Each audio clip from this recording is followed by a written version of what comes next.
Hi, I'm here with Stephen at Harrow International School, Appi, Japan. Welcome, Stephen. Thank you. Well, thanks for inviting us. Good to be here. Our pleasure. Could you tell me a little bit about Harrow's background and history? Okay, well, it's a long, rich history, so I'll cut to the chase, actually. It goes on 452 years back to the original Harrow School in North London.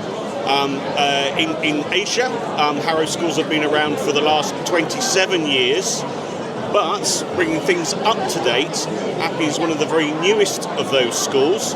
We are yet to complete our third year, and unlike all of the other Harrow schools, and there are well over a dozen of those, we're the only one in Japan. We're the only one other than the original one, which is a full boarding school. And we are the only Harrow school that, by design and plan, is not located in a metropolitan centre, but located remotely halfway up a Japanese mountain. Wow, sounds great. Could you tell me a little bit about academics at the school? What is learning like there? Okay, so the academics are based on a British curriculum model.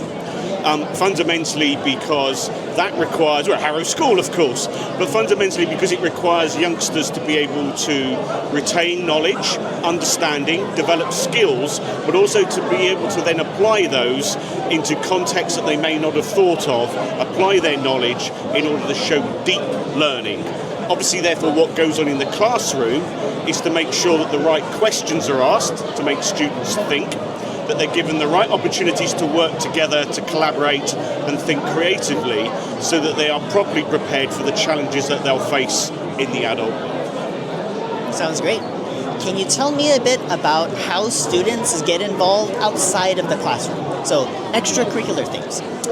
Sure. Well, of course, none of the children go home at the end of the day, so they're stuck with us for the evenings and the weekends for up to 8 weeks at a time. So they'd quickly get bored if we didn't have plenty for them to do.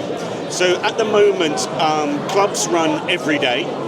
There are in excess of 80 of those that students might choose from. Some of those will be new things, which we encourage them to try for the first time, breadth. And some of them will be things in which they've already got passions and interests, where they're trying to go deeper in their understanding or their competency. We would call those super curriculum activities. It's the depth. Students are encouraged to join any of our leadership committees, but the school's commitment is that we enter leadership through service. It's kind of Mahatma Gandhi approach, that if you want to become a leader, immerse yourself in the service of others, they'll start following you.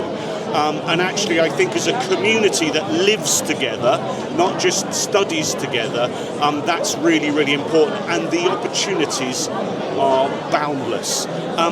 We're located in a rural environment, so the youngsters are involved in sports academies 3 times a fortnight for up to half a day. Skiing and snowboarding in the winter, tennis, golf, trail running, mountain biking in the green and the golden seasons, as the perfect learning of balance in busy lives. Yes, they study hard, that's about the development of their mind, but we know that if we're going to prepare them for the busy world that lies ahead of them, we also need to think about their body, their heart, their soul and their spirit as well. Sounds wonderful. For students that graduate from your school, what are some of the memories you feel that they will walk away from your school having? Yeah, it's a really good question, and actually the school is all fixed on that kind of departure point. If we were to granularly break it down, it's about that university application or that interview in which they have just a few seconds in order to convince someone that they're better than everybody else in a highly competitive market. That's about having a narrative that's different, that's special, that makes them stand out on top of and beyond the academic achievements that they have.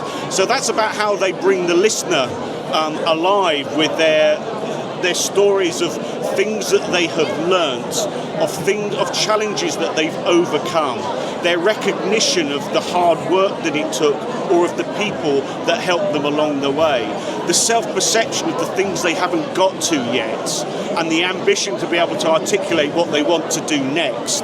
Now, if we have young people that can do that, in most cases in their second language, we have 33 nationalities next year at Harrow Appi, then they are going to be genuinely competitive, interesting and exciting global citizens of the future.